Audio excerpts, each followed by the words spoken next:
માતાજીના દર્શન માટે વિરમગામ જવા નીકળેલા રાજકોટના સાત પદયાત્રીને કાળ ભરખી ગયો। 8 એપ્રિલે ગડકા ગામમાંથી પગપાળા નીકળેલો ભરવાડ સમાજનો પગપાળા સંઘ મુકામ પર પહોંચવાનો જ હતો, પરંતુ વિરમગામ નજીક લખતર હાઈવે પર અકસ્માત સર્જાયો, જેમાં 5 પુરુષો અને 2 મહિલા સહિત 7 પદયાત્રીઓના મોત થયા। આથી ડમ્પરની સાઈડમાંથી પદયાત્રી પસાર થતા હતા ત્યારે જ એક પૂરપાટ આવેલી ટ્રક 7 લોકો પર ફરી વળી। મૃતકોના મૂળ ગામ ખારચિયામાં જ્યારે ન્યૂઝ 18 ગુજરાતીની ટીમ પહોંચી ત્યારે પરિવારજનો આક્રંદ કરતા જોવા મળ્યા। પ્રધાનમંત્રી નરેન્દ્ર મોદીએ પણ આ દુર્ઘટનાને લઈને દુઃખ વ્યક્ત કર્યું અને મૃતકોને શ્રદ્ધાંજલિ આપી।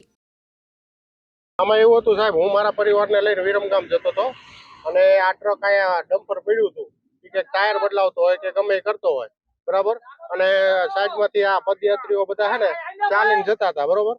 તો આગળ ઓલું ટ્રક પડ્યું ને, એ ટ્રક વાળા એને બ્રેક ન મારી અને સીધા બધાને કચડી લીધા। 700 માણસો હતા અમે, અને અહીં કણે 8 વાગે અમારે જજાનું મુહૂર્ત હતું, અમે અહીં રાત રોકાણા થઈને હાલતા થઈ ગયા। 1:20 મિનિટે આ બની ગયું બધું।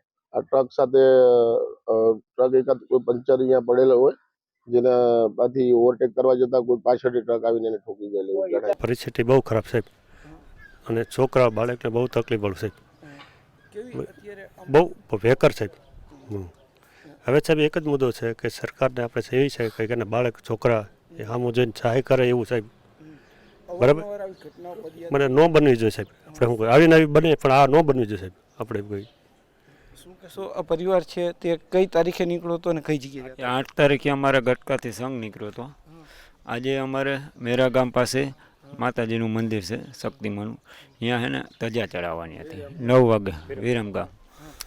આજે રાત્રે 1 વાગ્યા એક ખટારાનું પંચર પડી ગયું હતું, એની બાજુમાં ખટારાવાળાએ આ થઈ ગયું।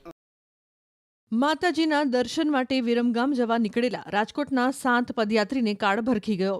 8 એપ્રિલે ગડકા ગામમાંથી પગપાળા નીકળેલો ભરવાડ સમાજનો પગપાળા સંઘ મુકામ પર પહોંચવાનો જ હતો, પરંતુ વિરમગામ નજીક લખતર હાઈવે પર અકસ્માત સર્જાયો, જેમાં 5 પુરુષો અને 2 મહિલા સહિત 7 પદયાત્રીઓના મોત થયા। આથી ડમ્પરની સાઈડમાંથી પદયાત્રી પસાર થતા હતા ત્યારે જ એક પૂરપાટ આવેલી ટ્રક 7 લોકો પર ફરી વળી। મૃતકોના મૂળ ગામ ખારચિયામાં જ્યારે ન્યૂઝ 18 ગુજરાતીની ટીમ પહોંચી ત્યારે પરિવારજનો આક્રંદ કરતા જોવા મળ્યા। પ્રધાનમંત્રી નરેન્દ્ર મોદીએ પણ આ દુર્ઘટનાને લઈને દુઃખ વ્યક્ત કર્યું અને મૃતકોને શ્રદ્ધાંજલિ આપી। આમાં એવું હતું સાહેબ, હું મારા પરિવારને લઈને વિરમગામ જતો હતો અને આ ટ્રક અહીંયા ડમ્પર પડ્યું હતું કે ટાયર બદલાવતો હોય કે ગમે એ કરતો હોય, બરાબર।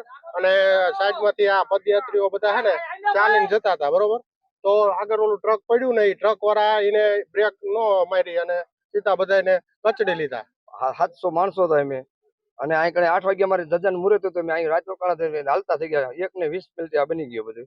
આ ટ્રક સાથે ટ્રક એકાદ કોઈ પંચર અહીંયા પડેલો હોય, જેના બાથી ઓવરટેક કરવા જતા કોઈ પાછળથી ટ્રક આવીને એને ઠોકી ગયેલી। પરિસ્થિતિ બહુ ખરાબ સાહેબ, અને છોકરા બાળકને બહુ તકલીફ પડે સાહેબ, બહુ ભેકર સાહેબ। હવે સાહેબ એક જ મુદ્દો છે કે સરકારને આપણે એવી છે કે બાળક છોકરા એ સામું જોઈને સહાય કરે એવું સાહેબ, બરાબર। મને ન બનવી જોઈએ સાહેબ, આપણે શું કહે આવીને આવી બને પણ આ ન બનવી જોઈએ સાહેબ। આપણે કોઈ શું કહેશો, આ પરિવાર છે તે કઈ તારીખે નીકળ્યો હતો અને કઈ જગ્યાએ? 8 તારીખે અમારે ગટકાથી સંઘ નીકળ્યો હતો। આજે અમારે મેરા ગામ પાસે માતાજીનું મંદિર છે શક્તિમાનું, અહીંયા છે ને ધજા ચડાવવાની હતી 9 વાગે વિરમગામ। આજે રાત્રે 1 વાગ્યા એક ખટારાનું પંચર પડી ગયું હતું, એની બાજુમાં ખટારાવાળાએ આ થઈ ગયું।